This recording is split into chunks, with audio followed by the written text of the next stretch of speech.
दोस्तों, आज इस वीडियो में हम सेब खाने का सही तरीका और इससे होने वाले सही फायदों के बारे में जानने वाले हैं। सेब एक बहुत ही हेल्दी फूड की श्रेणी में आता है, लेकिन ज्यादातर लोगों को ये पता नहीं होता कि इसका कब, कितना और किस तरह से इस्तेमाल करना चाहिए, जिस वजह से यह पाचन में गड़बड़ी और कई तरह की समस्या पैदा करने लगता है। और ऐसा इसलिए क्योंकि किसी भी चीज को खाने का सही फायदा मिलने के लिए उसे खाने का सही समय और सही तरीके का पता होना भी बहुत ही जरूरी होता है। सेब को छिलके के साथ खाना चाहिए या फिर छिलका उतार कर? इसे खाने का सही समय क्या है? एक दिन में कितना सेब खाना चाहिए?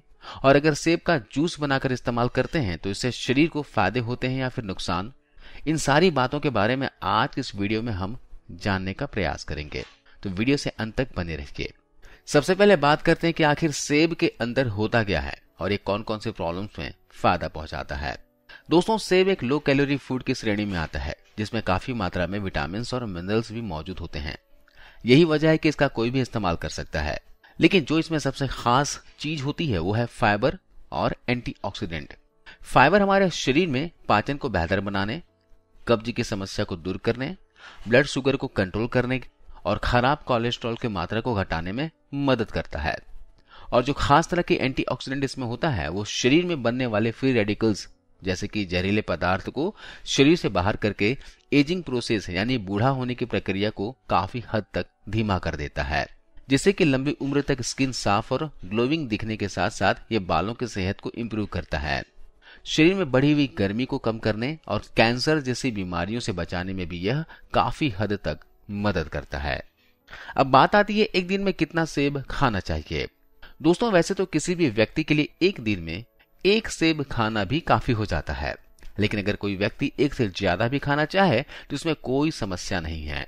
साथ ही सेब को काटने के बाद उसे जितनी जल्दी हो सके खा लेना चाहिए, क्योंकि कटे हुए सेब में मौजूद जो पॉलीफेनॉल नाम का एंजाइम होता है वो ऑक्सीजन से रिएक्ट करके थोड़ी देर के बाद नष्ट होने लगता है। और यही वजह है कि सेब को काटने के थोड़ी देर के बाद ही उसका रंग डार्क ब्राउन में तब्दील होने लगता है। हालांकि कटे हुए सेब को बाद में भी इस्तेमाल कर सकते हैं, लेकिन ऐसे में ब्राउन हो चुके हिस्से को काटकर अलग कर देना चाहिए और बाकी के हिस्से का सेवन करना चाहिए। अब इससे भी बेहतर यह है कि सेब को काटने के तुरंत बाद ही खाया जाए। सेब कब खाना चाहिए, यानी इसके खाने का सही समय क्या है? दोस्तों, सेब खाने का सही फायदा शरीर को मिलने के लिए इसका सुबह खाली पेट इस्तेमाल करना चाहिए, क्योंकि इस समय खाई गई चीज का हमारे शरीर पर सबसे ज्यादा असर होता है। हालांकि दिन के समय भूख लगने पर स्नैक्स के तौर पर भी इसका इस्तेमाल किया जा सकता है, लेकिन अपने दूसरे खाने और सेब खाने के बीच में कम से कम 2 से ढाई घंटे का गैप जरूर होना चाहिए। सेब कब नहीं खाना चाहिए? दोस्तों, खाना खाने के तुरंत बाद और रात के समय सेब या फिर किसी भी फल का इस्तेमाल नहीं करना चाहिए, क्योंकि ऐसा करने से पाचन में गड़बड़ी पैदा करता है। अब बात करते हैं सेब को छिलके के साथ खाना चाहिए या फिर छिलका उतार कर। दोस्तों, यहाँ इस बात को समझना जरूरी है कि सेब के छिलके में शरीर को फायदा पहुंचाने वाले कई सारे पोषक तत्व मौजूद होते हैं, लेकिन यहाँ इस बात को भी नजरअंदाज नहीं किया जा सकता कि अभी के समय में सेब को खराब होने से बचाने के लिए जब सेब पेड़ पर लगना शुरू होता है तभी से उस पर कई तरह का केमिकल का छिड़काव किया जाता है। और यहाँ तक कि सेब को बगीचे से तोड़ने के बाद भी उसे कंपनी में लाकर उसमें वैक्स की लेयर चढ़ाई जाती है ताकि यह दिखने में अच्छा और चमकीला दिखे। लेकिन इस तरह के केमिकल पेट में जाने के बाद सेब खाने का फायदा तो दूर, शरीर में कई सारी समस्या पैदा कर सकता है। और वैसे भी ज्यादातर लोग यहाँ गलती यही करते हैं कि सेब को सिर्फ सादे पानी से धोकर खा लेते हैं, जो कि ये बहुत ही गलत तरीका होता है, क्योंकि सिर्फ सादे पानी से धोने से सेब के ऊपर मौजूद केमिकल रिमूव नहीं हो पाता। इसलिए अब यह सवाल उठता है कि आखिर क्या किया जाए जिससे कि सेब खाने के पूरे फायदे शरीर को मिलने के साथ साथ सेब में मौजूद केमिकल से भी बचा जा सके। दोस्तों, इसके लिए 2 तरीके हैं।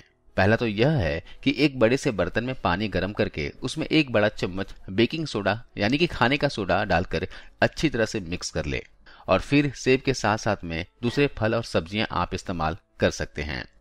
इन सबको एक ही बार में इस पानी में डालकर 10 से 15 मिनट के लिए यूं ही छोड़ दें।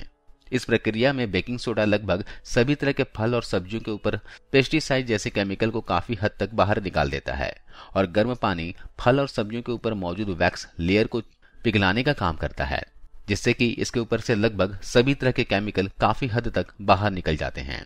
जब 10 से 15 मिनट हो जाए तो इसे बेकिंग सोडा वाले पानी से निकालकर सादे पानी से अच्छे से धो लें और फिर किसी साफ कपड़े से या फिर टॉवेल से रगड़कर साफ कर लें।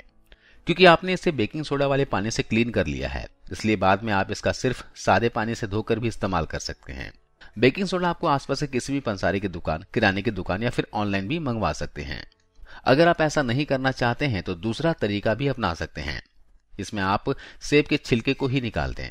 ऐसा करने से सेब के पोषक तत्वों में थोड़ी कमी तो आती है, लेकिन ये खाने में सेफ और पचने में ज्यादा आसान हो जाता है, जिससे कि इसका हर कोई इस्तेमाल कर सकता है।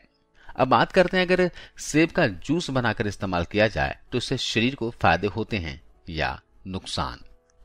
दोस्तों, सेब खाने का सबसे ज्यादा फायदा तब मिलता है जब इसे डायरेक्ट खाया जाए, क्योंकि सेब को इस तरह इस्तेमाल करने से उसमें मौजूद सभी तरह के पोषक तत्व बरकरार रहते हैं, जो कि शरीर में जाकर काफी हद तक फायदे पहुंचाता है। लेकिन इसका जूस या फिर शेक बनाकर भी इस्तेमाल किया जा सकता है। हालांकि जूस बनाने के लिए जूसर में तेज रफ्तार में पीसने की वजह से ये गर्म हो जाता है, जिससे कि इसमें मौजूद एंजाइम और थोड़े विटामिन और मिनरल्स भी नष्ट हो जाते हैं। लेकिन फिर भी काफी हद तक पोषक तत्व इसमें बरकरार रहते हैं, जो कि शरीर को फायदा पहुंचाता है। लेकिन यहाँ पर सेब का जूस शरीर को नुकसान तब पहुंचाता है जब जूस बनाने के बाद इसे छान दिया जाता है, क्योंकि जूस को छानने में इसमें मौजूद फाइबर पूरी तरीके से बाहर निकल जाता है, जिससे कि ये हाई ग्लाइसेमिक फूड में बदल जाता है। तब ये जूस शरीर में जाने के बाद ब्लड शुगर को इंक्रीज कर देता है, जिससे कि शरीर को फायदा पहुंचाने के बजाय कई तरह से नुकसान पहुंचाता है। इसलिए सेब को तो डायरेक्ट खा लेना चाहिए, या फिर अगर जूस बनाकर भी पीते हैं तो उसे छानना बिल्कुल भी नहीं चाहिए। साथ ही अगर सेब और दूध दोनों को आपस में मिक्स करके शेक बनाकर पीते हैं तो आप इसका इस तरह भी इस्तेमाल कर सकते हैं। लेकिन याद रखें कि ऐसा करने से पचने में थोड़ा भारी हो जाता है, जो कि हर किसी को आसानी से डाइजेस्ट नहीं होता। इसलिए आपको इसमें दूध मिलाना चाहिए या फिर नहीं, यह आपके डाइजेस्टिव सिस्टम पर डिपेंड करता है। तो दोस्तों, आज इस वीडियो में बस इतना ही। धन्यवाद।